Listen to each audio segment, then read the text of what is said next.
नमस्कार मंडळी. मराठी भूतांच्या गोष्टी या युट्यूब चॅनलवर आपलं स्वागत. आजच्या आपल्या कथेचा विषय आहे किंकाळी.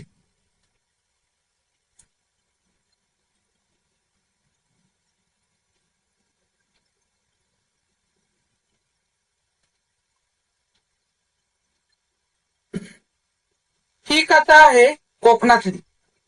माझ्या जवळचा मित्र त्याच्या उच्च शिक्षणासाठी बिहार येथील राजयोग नगर मध्ये गेस्ट म्हणून राहत होता. त्याचे घरही रत्नागिरी जिल्ह्यातच होते. 2 मजली इमारतीमध्ये तो त्याच्या अजून 2 मित्रांसोबत पहिल्या मजल्यावर राहिला होता. सुरुवातीचे काही 4 महिने व्यवस्थित गेले.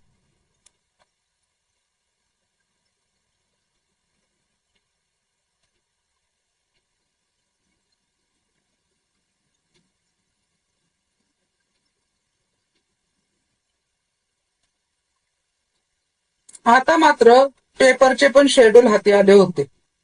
कॉलेजच्या त्या परीक्षा पण तोंडावर आल्या होत्या. अभ्यासाचा रात्रीचा प्रवास सुरू झाला. त्या रात्री माझा मित्र रात्रीचे 2:30 वाजेपर्यंत अभ्यास करत त्याचा नुकताच अभ्यास झाल्यानंतर त्याला झोप येत नव्हती. म्हणून त्याने कानात हेडफोन लावून गाणी ऐकत सहज पडला होता.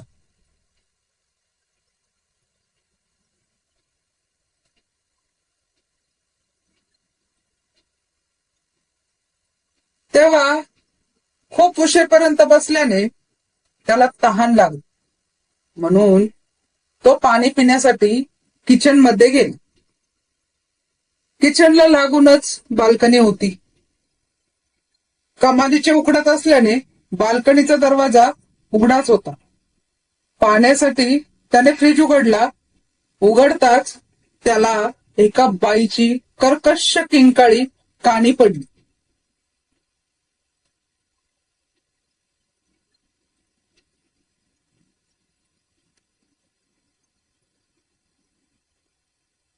त्याच वेळी तो हेडफोन मध्ये गाणी ऐकत होता. तरी सुद्धा ती किंकाळी स्पष्ट ऐकू येईल इतक्या जोरात होती. घाबरतच त्याने गपचूप हेडफोन कानातून काढले. आता तो आवाज आणखी स्पष्ट झाला होता.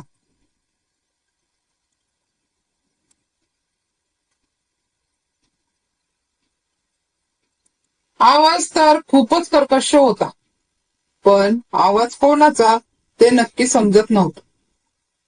बाल्कनीच्या दिशेने आवाज येत होता हे मात्र नक्की. रूममेट्स पैकी एक जण जागाच होता. तो काहीच न बोलता हळूच बाल्कनीमध्ये गेला. त्याने झुकून पाहिले तो कोणीच नव्हते. तो पुन्हा मागे फिरला. तोच पुन्हा ती कानाचे पडदे फाडणारी किंकाळी पुन्हा ऐकू आली.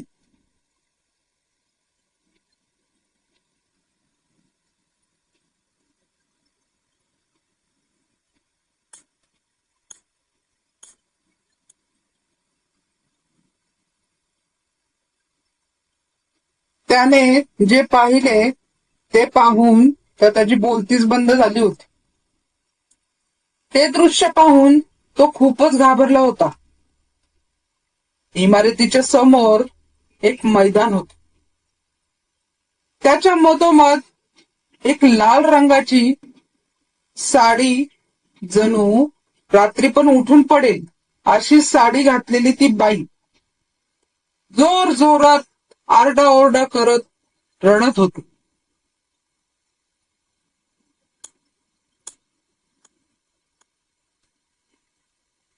आक्रोश करत होती.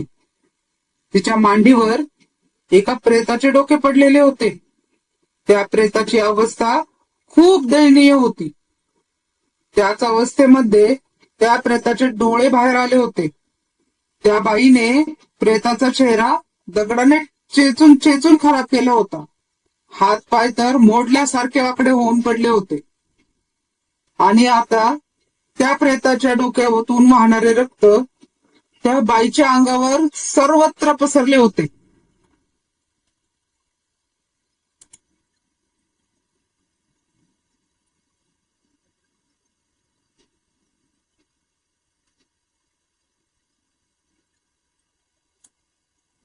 मित्राला वाटले की हे एक स्वप्न पाहत आहे.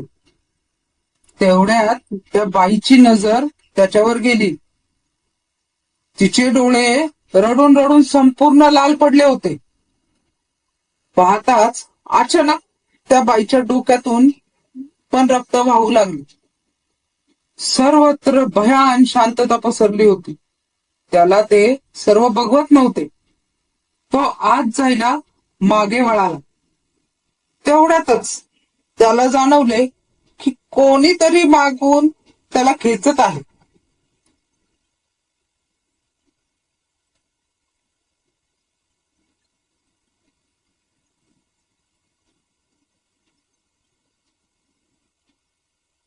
आता मात्र खूपच घाबरलेल्या अवस्थेत होता.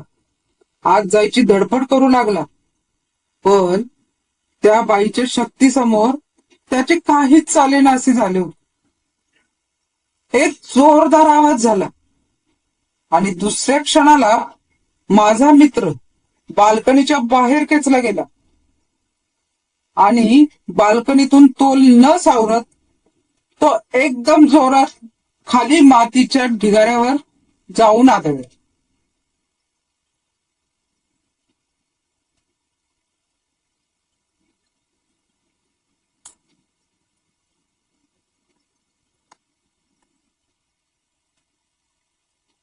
नशीब खूप चांगले होते म्हणून फक्त डावा हात फ्रॅक्चर आणि थोडा मुका मार बसला. त्याचा आवाज ऐकून सगळे लगेचच जागे झाले आणि तातडीने त्याला दवाखान्यात नेले. 5 दिवसानंतर त्याला डिस्चार्ज भेटला आणि तो पालघरला परतला.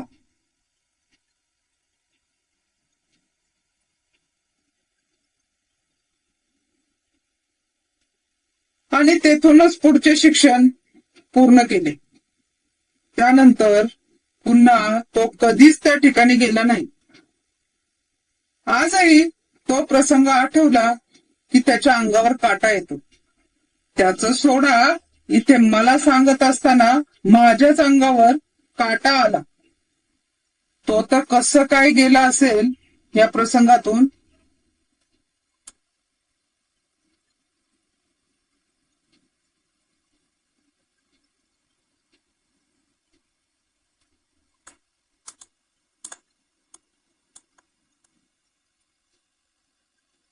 ते बोलतात ना, ते खरे बोलतात. कधी कधी काळ येतो पण वेळ आलेली नसते.